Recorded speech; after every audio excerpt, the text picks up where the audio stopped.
Samatin po ang biyaya, awa, habag, pagkapala, katotohanan, kapayapaan, pag-ibig mula kay Abayawa. Isang magandang umaga, tanghali, hapon, gabi sa lahat po ng inabot ng pangaral ng munting channel nito sa iba't ibang panig ng buong mundo. Maging dito sa atin sa buong Pilipinas. Muli natin pasalamatan si Abayawa sa buhay na pinagkalog niya sa bawat kapatid sa kapulungan. Maging sa lahat po ng ating mga mahal sa buhay. Maraming salamat, Abayawa. Ngayon po ay Lunes, September 22, 2025. At ganap na pong alas 4:25 ng hapon dito sa atin sa buong Pilipinas. Magandang hapon po sa lahat po ng ating mga Arab viewers. Magandang hapon, Luzon, Visayas at Mindanao. Magandang hapon po sa lahat po ng ating mga kapatid sa iba't ibang panig ng buong mundo. Magandang hapon po sa lahat po ng nagbukas ng kanilang mga cellphones at kanilang mga tahanan upang tayo po ay mapanood, mapakinggan dito po sa ating ginagawang pangaral araw-araw, Lunes hanggang Sabado, alas 4:30 ng hapon. Dito po sa Facebook Live, muli sa mabiyayang pakikinig po sa bawat isa at lobin po ni Abayawa na magpas po siya ng pangunawa sa lahat po ng naabutin ng pangaral ng The Assembly of Yahweh Kids. Ang ating pupaksa sa hapon po ito, unang bahagi, ay tungkol doon sa sulat ni Pablo doon sa unang Timoteo. Ito ay unang Timoteo 6:3 hanggang 10 na ho. At ang paksa natin, sabi doon sa 6, datapot ang kabanalan na may kasiyahan ay malaking kapakinabangan.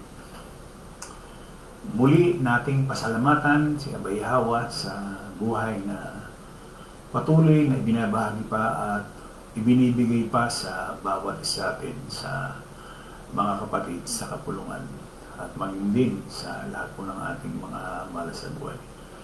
Ganon din sa mga wala sa kapulungan, yung buhay na nasa atin pa, sa lahat ng kanyang mga nilikha, lahat ng may buhay, at siya po ang nagbibigay kasi ng buhay sa lahat ng mga yan. Walang pinagkaiba ang tao at saka hayop pagdating doon sa buhay. Isa lang ang nagbibigay ng si Abayawa lang. So lahat ng nakikita po natin ngayon na may buhay, siya yung may bigay niya. At lahat ng kanyang nilikha ay mayroong layunin. Walang bagay dito sa mundong ito na isa man na ating nakikita na kanyang nilikha ay walang layunin. Kahit ultimong langga, meron ko yan. Ibig sabihin, meron siyang gampanin. Bawat nilikhang may buhay, may gampanin dito sa mundong ito. Kahit nga ho yung mga bulaklak, damo, lahat yan may gampanin. Kaya nga ho, doon sa mga tao na walang iniisip sa kanilang buhay, na bakit ba narito siya sa mundong ito? Ano ba ang dahilan? Ano ba ang layunin? Bakit narito siya? So yun o, sige ho, at muli tayong mag-aral sa tulong ni Abayawa. Magkaroon tayo ng panibagong karunungan, kaalaman sa pananampalataya.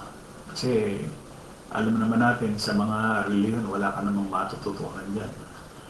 Hindi puro panglangan. Magandang hapon,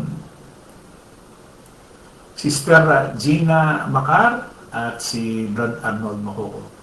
Brad Emiliano Umali, Juliet Umali, Sister Elizabeth Benz. Magandang hapon, Melchor Pasis, Sister Cristina Juarez, Brad Sam Rotoni, Brad Edmondo Umali, Sister Lolita Porsiga,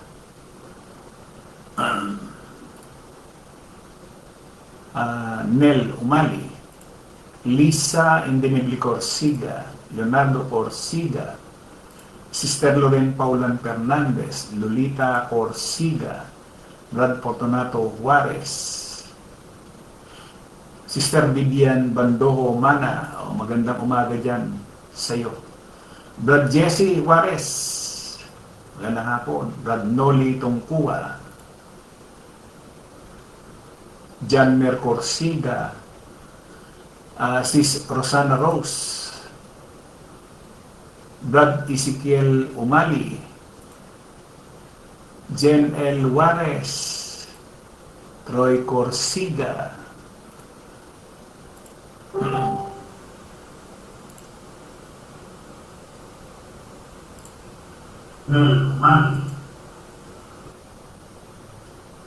alas 4:30 na po. Sige po. Tuloy na tayo doon sa ating paksa.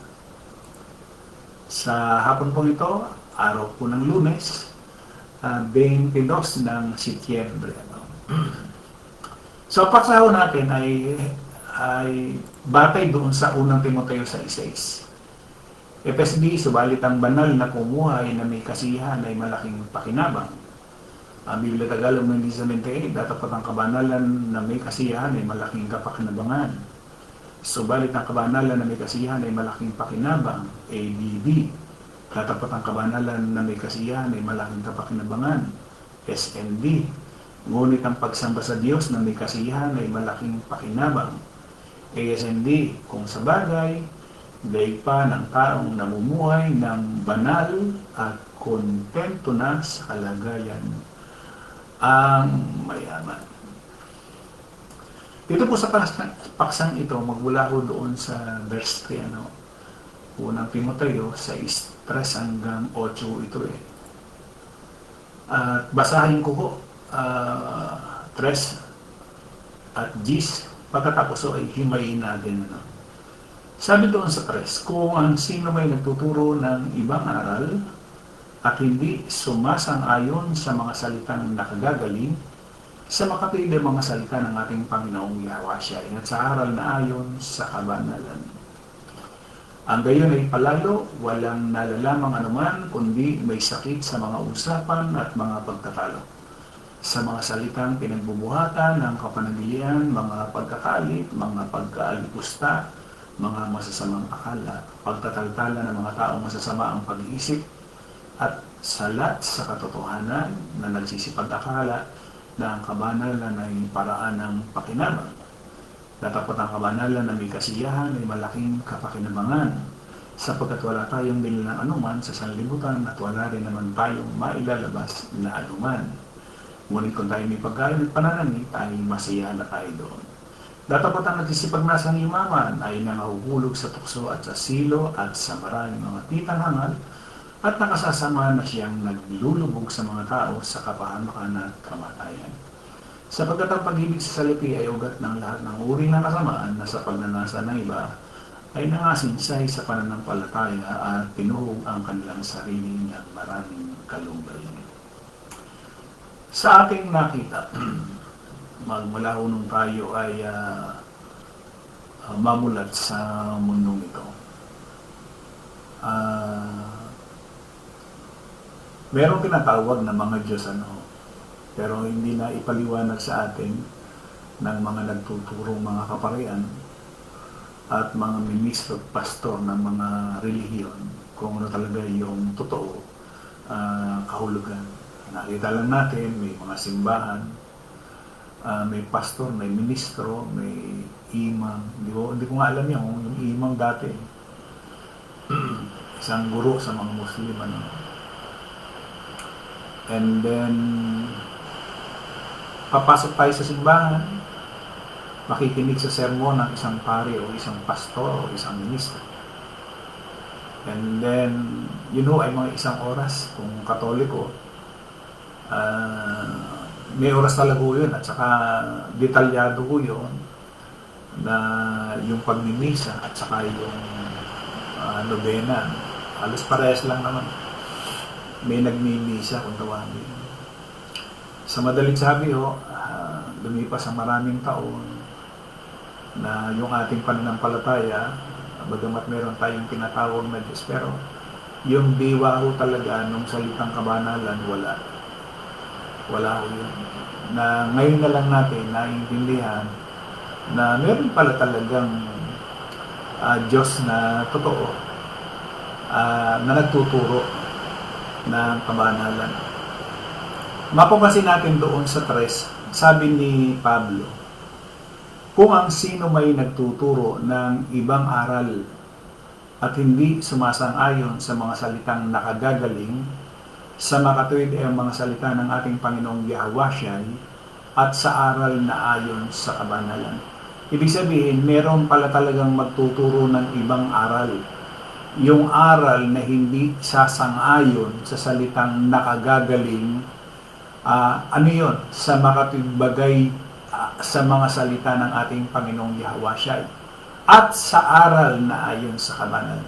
Ano ba ang nakita natin sa mga reliyon? Hindi naman talaga pagpapabanal ang ibinabalita o ibinangangaral ng mga reliyon. Ang laging punto ng reliyon ay yung nakatuon sila sa salitang blessing, kayamanan, material, laging dito sa mundong ito. Kaya mapapansin natin dito sa paksang ito, sa isang linggo na ito, sa 6 na araw, may isa-isa natin na ito ang nangyari sa mundong ito. Hindi pala talaga yung aral na sinasabi ni Pablo doon sa 3. Kung ang sino may nagtuturo ng ibang aral at hindi sumasang-ayon sa salitang nakagagaling sa makatibay mga salita ng ating Panginoong Yahweh at sa aral na ayon sa kabanalan. Lahat ng reliyon hindi naman nagturo noong salitang nakagagaling o aral na ayon sa kabanalan. Hindi ho sumasang-ayon. Yung itinuro ng mga reliyon sa tao ay hindi sumasang-ayon sa aral na itinuro ni Yahweh. Lahat ng reliyon, ibang aral ang itinuro ng mga reliyon kaysa doon sa itinuro ni Yahweh o ni Abay Yahweh. Ano bang mga aral yung brad? Napakarami ho.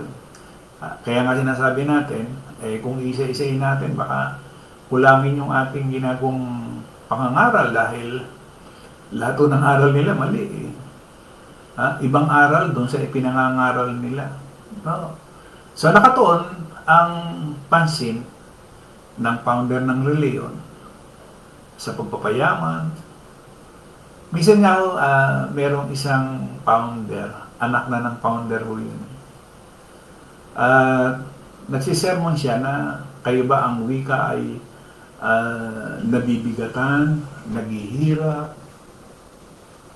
naghihinagpis. Parang ang sinasabi niya doon sa kanyang mga tagapakinig, punong-puno kayo ng problema, punong-puno kayo ng hirap, punong-puno kayo ng...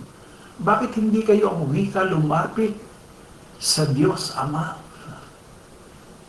Hindi nila alam, nagpapahirap pala doon sa mga membro yung puno.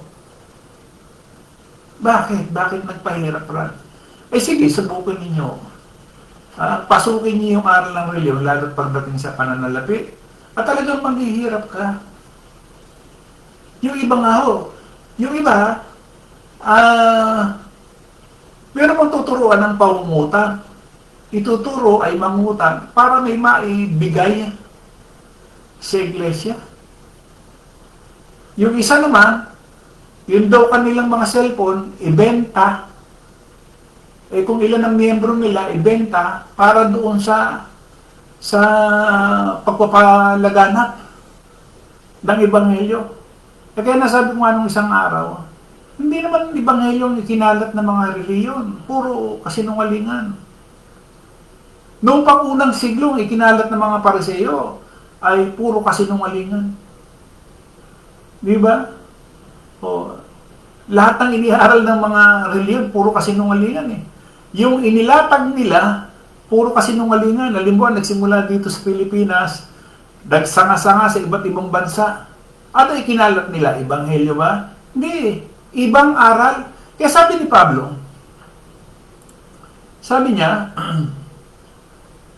kung dito sa ang salita ng Diyos, sa 3, kung may nagtuturo man ng salungat dito at hindi naayon sa tamang turo ng ating Panginoong Yahweh at mga turo tungkol sa pagsunod sa Diyos.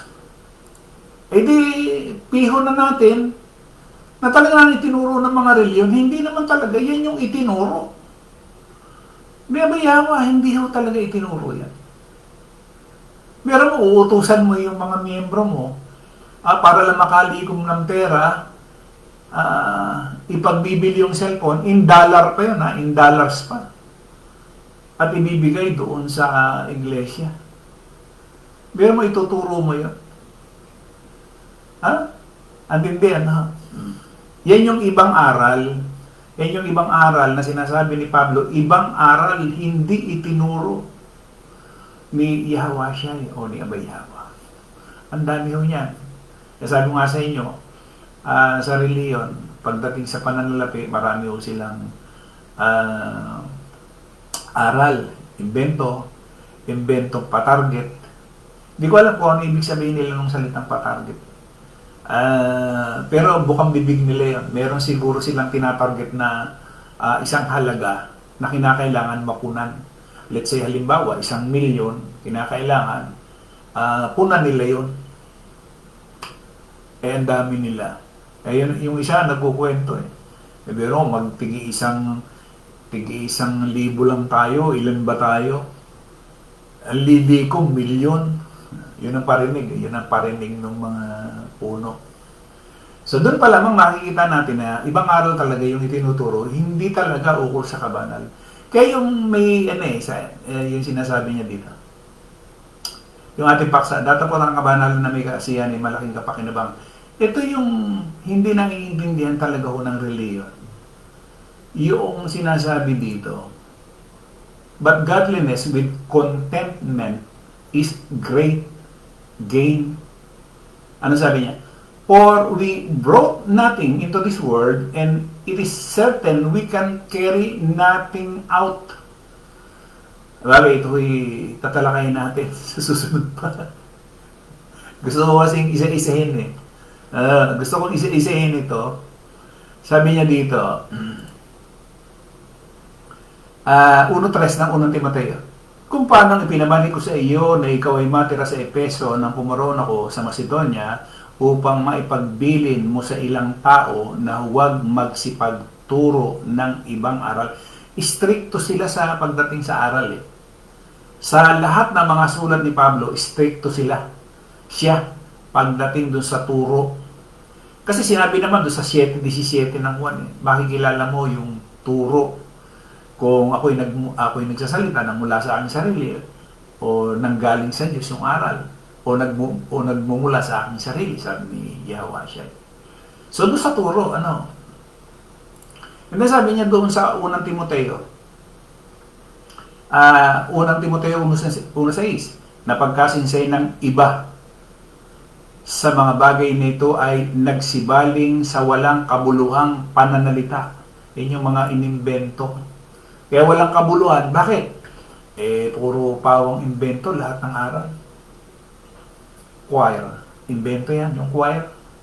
Yung bago magsalita si pastor, si ministro, or si obispo, meron yung nasa likod ng nasa likod noong mangaral, na yun yung choir na kakantaw yan bago magsimula. Yung pangaral. Meron ba niya ng unang siglo? Wala Walang ganyan. Nakita niya na.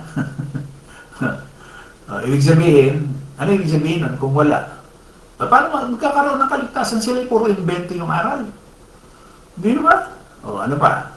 16:17 ng Roma. Ngayon pinamamali ko sa inyo, mga kapatid, natandaan ninyo yung mga pinanggagalingan ng pagkakabahagi ng mga katitisuran laban sa mga aral na inyong nangapag-aralan, kayo'y magsilayo sa kanila. Ibig pagka mali yung aral na napakinggan mo, hindi yan yung aral na sinasabi ni Pablo, lalayo-layo ka. Alam niyo yung laman, yung diablo, kaya nga meron dyan yung silo ng diablo. Yung bitag. Yung bitag ng diablo, napakatindi noon, pagka ikaw ay nahulog doon, itsura ka ng isang ibon. Yung mga ibon na nabitag na hindi ka na makaalpas-alpas. Doon ka nang mamatay. Alam niyo ba yung nangyayari sa reliyon? Kaya wala ho talagang reliyon na yung sasabihin mo na Panginoon, nangaral kami. Nangaral kami. Yung sinasabi niya doon sa, di ba't kami nangaral sa pangalan mo? Nagpagaling kami sa pangalan. Kumbaga, ginagamit yung kanyang pangalan para doon sa kanilang ginagawa. Pero alam niyo ba ang naging batayan dito? Yan, katulad halimbawa ng isang reliyon na napakayaman. Yan ho ay naging sumpa imbis na pagpapala. Bakit naging sumpa yan? Siyempre, maikukubli mo po ba yung kayamanang nasa iyo ngayon? Ang tatanungin mo lang dyan, saan yan galing? Extortion? Saan galing yan? Sa pagsisinungaling? Sa pandaraya? Ibig sabihin, hindi ka na rin pala talaga makakawala dyan dahil kita na may ebidensya na Sa korte, kinakailangan mo ay ebidensya para mapatunayan kang guilty. Guilty ka. Saan? Sa pagsisinungaling mo, pandaraya, sa pamamagitan ng yung mga ari-arian na accumulate mo. Milyon-milyong kapilya, milyon-milyong lupa, ang halaga, ikta-iktarya. Paano ka makaliligtas? Yan ang silo. Silo yun ang laman. Naintindihan ba natin? Kaya yung pinagmamalaki ng marami na sila mayaman, akala lang nila yung kanilang kayamanan na yun na ipinagbubunyi. Sumpa pala sa kanila yun, kumbaga, silo yan ang silo ng dyablo sa inyo, na yan ang katunayan na kayo ay nagsiyaman dahil sa pagnanakaw, pagsisinungaling, panloloko sa kapatid na sinasabi nyo. Yun. Naunawan mo ba ng laman? Hindi. Tsak na ang nakakaunawa lang yan, yung merong mga espiritu. Oo nga, no? Paano ka makakawala at paano mo maitatanggi ngayon na hindi ka ng loko, na hindi ka ng daya sa kapatid? Ang lalaki ng kapilya mo. Di ba? Milyon-milyon ang halaga. Saan galing yan? Meron bang ipinangaral si Pablo ng mga iniaaral nila pagdating doon sa pera? Matatawa ka ngayon dahil gumagamit sila ng talata. Pero pagka inuri mo na, pag sinuri mo na, parang ginto. Kung mata lang, yung sasabihin natin mata, meron mga eksperto talaga Pero kahit na eksperto, meron silang gamit na para malaman nila kung talagang yung, halimbawa, singsing or hikaw, talagang ginto. Di ba meron silang bato na kinikis-kis and then meron silang kung ano yung nilalagay nila para makita at lumutang yung pagkaginto. Di ba? So, ganun din. Sa pananampalataya, ganun din. No? Kaya pala hindi mo pwedeng ipagmalaki na ang ganda ng kapila namin, ang gagara ng mga simbahan namin. Hindi mo pala pwedeng sabihin yun sapagkat yun ang naging bunga ng inyong pandaraya. Pandaraya. Paanong pandaraya? Hindi ba dayain mo yung kapatid mo na wala pala naman sa kasulatan? Ay sasabihin mo na para bang ipinararating mo na ito ay sinabi ng Diyos. Pero mong gagawin mong, ginawa mong manloloko, si Abay Hawa, ginawa mong sinungaling. Bakit? Kasi wala siyang idinoktrina o iniaral na ganyan. Di ba? Halimbawa, nauso yung yung abuluyan tuwing pagkakatipon. Di ba? Every Sunday, may pagtitipon. Every Thursday or Wednesday. Minsan, may Sabado pa nga na pagtitipon. So, may abuluyan. Tanungin natin sa kasulatan kung meron ba talagang ganon. Wala Walang ganon. Naabuluyan tuwing pagkakatipon. Di ba? At saka Yung salitang abul yan, yung salitang ambag, yung salitang tulong, para kanino ba talaga yan? Yan ba'y para doon sa mga founder? Hindi eh. Meron talagang kinalagyan. Halimbawa, gagamit ka ng isang sitas, unang Korinto 16, 1, 2, pangalawang Korinto 8, pangalawang Korinto 9, merong pinagbigyan talaga ng salitang tulong, ambag, koleksyon. Meron eh. Kanino? Yan. So yan o, isa-isahin natin. Kaya yung ating paksa, alam nyo, sabi dito, datapot ang kabanalan na may kasiyahan, malaking kapakinabangan. Hindi yung kayamanan na ipinamamarali ng mga reliyon. Di ba yung mga miyembro ng mga reliyon? Taas ang noo, liyad ang dibdib. Ganda ng kapila namin. No? Kahit saan mo tingnan, sa malayo, napakaganda. Hindi nila alam, naging sumpa pala sa kanila yun. Bakit? Yan yung ebidensya na hindi kayo sumunod doon sa aral ng kabanalan. Hindi sila sumunod doon sa sinasabi ni Pablo. Kaya nyo, ulitin ko yung paksa natin. Ha? Doon sa 3. Unang Timoteo 6:3. Kung sino may nagtuturo ng ibang aral at hindi sumasang-ayon sa mga salitang nakagagaling sa makatuwid ay mga salita ng ating Panginoong Yahawasyay at sa aral na ayon sa kabanal. Di ba? Oh.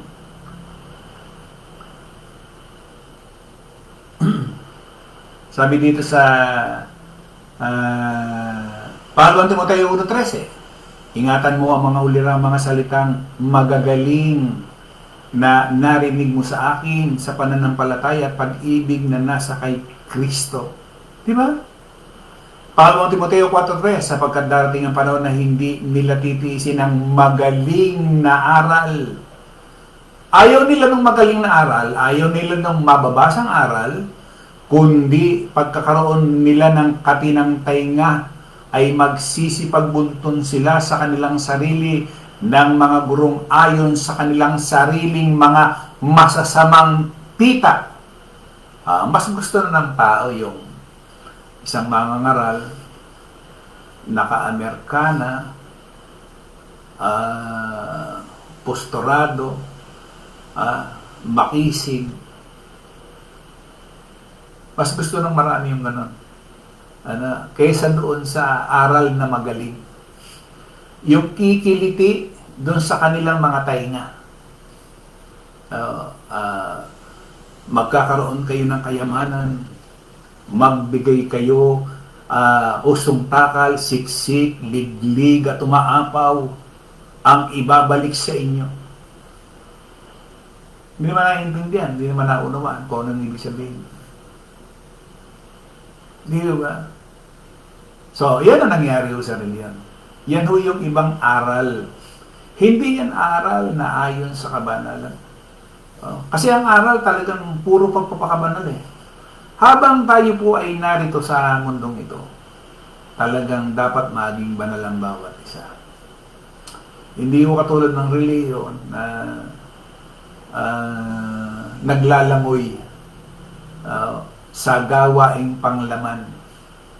Makikinig kay pastor ng isang oras, paglabas ng simbahan, inom dito, bisyo dito, nakikiapid dito, nangangalon niya, nagsisinungaling, nagnanakaw.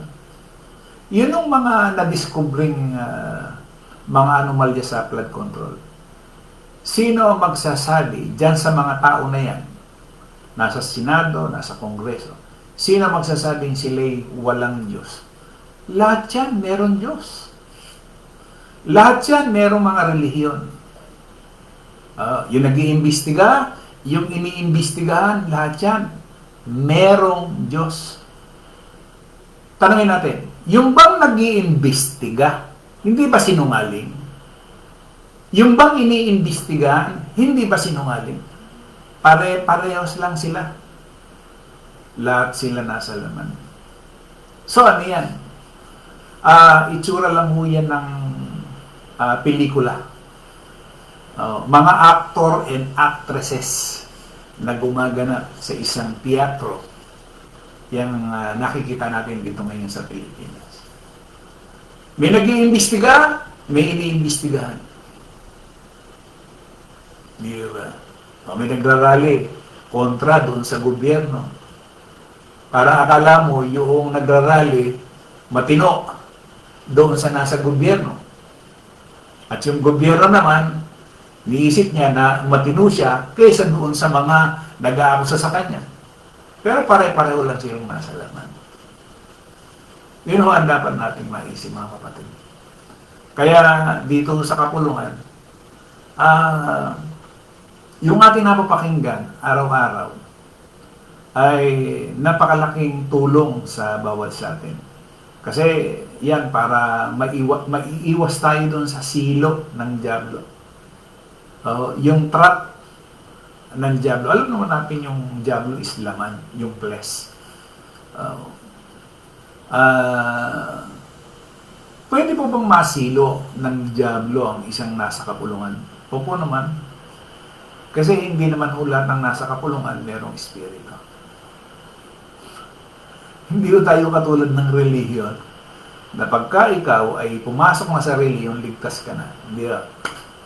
Tatandaan natin yung mga nangyari nung panahon, nung nakaraan, yan ay halimbawa para sa atin ngayon. Hindi yan halimbawa doon sa mga nakaraan. Tayo ang napakabuti ni Abay Hawa na binigyan niya tayo ng, binigyan niya tayo ng pag-iisip na nagkaroon ng halimbawa. Kasi kung hindi sila nagbigay ng halimbawa, tutuntunin din natin yung kanilang ginawa noong una. Di ba? So ngayon, nagkakaroon tayo ng pag-iisip. No? Na wag na tayong mapabilang pa doon sa hindi magmamana ng buhay na wala. So yun po, ang tinalakay po natin, yung tres. Ulitin ko po yung tres. Kung sino ba yung nagtuturo na ibang aral at hindi sumasangayon sa mga salitang nakagagaling sa makatwide ang mga salita ng ating Panginoong Yahweh Shai at sa aral na ayon sa kabanal. Hindi ho yan. Merong salita pa si Pablo sa kay Timoteo. Unang Timoteo 4:7, datapot itakwil mo ang mga kathang masasama at walang kabuluhan at magsanay ka sa kabanalan. Sapagkat sa pagsasanay ng katawan ay may kaunting pakinabang, ngunit ang kabanalan sa lahat ng mga bagay, pinakikinabangan na may pangako sa buhay na ito at sa darating. Hindi lamang sa buhay na ito at sa darating pa. So yun po, loobin po na Bayawa, bukas ituloy po natin. Sana loobin niya na makumpleto natin sa loob ng isang linggo. Minsan yung iba, parang ayaw nilang marinig yung salitang kong loloobin. Parang nabibingi sila na bukas hindi hawak natin yung ating buhay. Pero yun ang totoo eh. Sinong tao ang merong kakanyahan na pigilin, hawakan yung buhay niya sa araw ng bukas? Wala. Kaya na tayo, nagpapasakop na kung loloobin. Kasi pag hindi mo na niloob, wala na. Miski may plano tayo bukas, miski meron tayong gagawin bukas, pag hindi na niloob ni Abay Hawa, wala na. Tapos lahat. Ending na ulat. Basta hindi na niya kinalooban.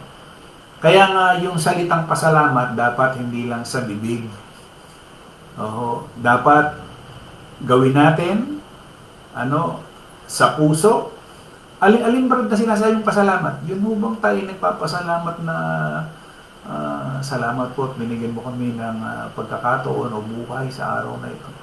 Wag lang sa bibig. Kasi pagka sa bibig lang, ibig sabihin, hindi hindi seryoso ho. Bibig lang eh. Marami na niyang tao, sa bibig lang nang galing. Salamat po, Panginoon. Sa buhay, pinagkaloob mo po. Pero panay naman ang hindi pagsunod doon sa kalooban ni Abay Yawa. Dapat pagka tayo nagpasalamat sa Kanya, siguruhin natin nakasunod tayo sa Kanya. Kasi baliwala rin baliwala rin yung ating pagpasalamat kung hindi rin naman tayo nakasunod kay Abay Yawa. Dito ko sa kabila. Ayun. Sister Chris Grisola, maganda nga po sis. Layo ka agad ng aking pinalunan. Saglit lang mga. Ayun.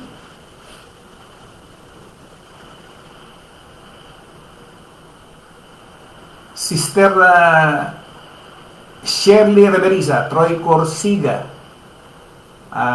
Sister Shirley Reveriza, magandang hapon. Sister Chris de la Cruz Kim,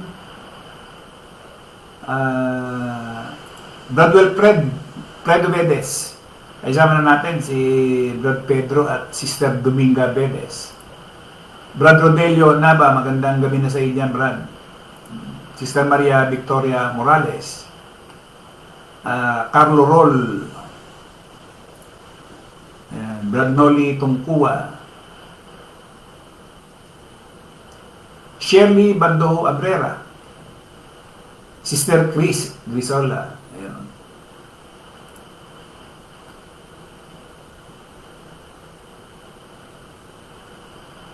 Sis Elsie Masong. Ayan, magandang hapon. Salamat sa pagdalo.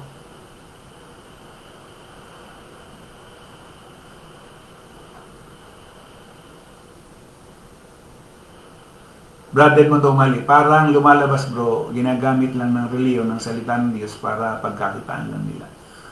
Ganun na nga.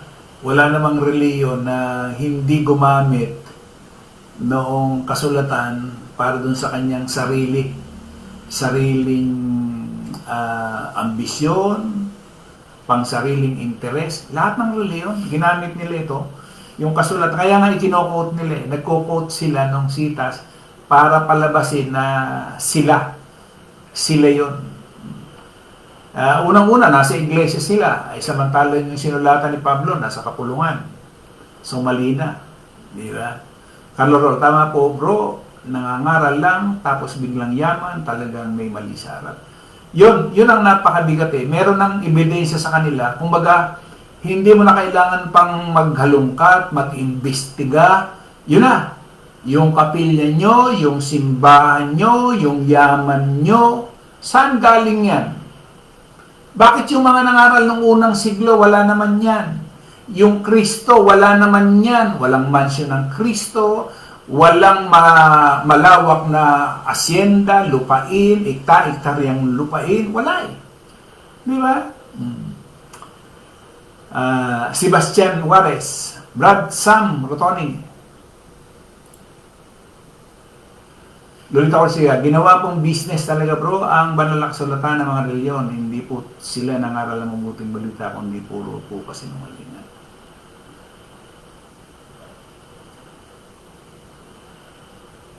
Mr. Pasis, dyan po naubos ang pera ni tatay noong pong El Shaddai po. Maraming abuluyan po. Ayun. Cecil Manyoso, magandang hapon.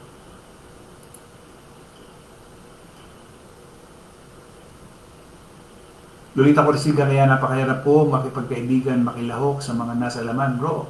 Wala po mapupulot ng mabuti o pang-spiritual. Wala po dahil nasa laman sila lahat eh.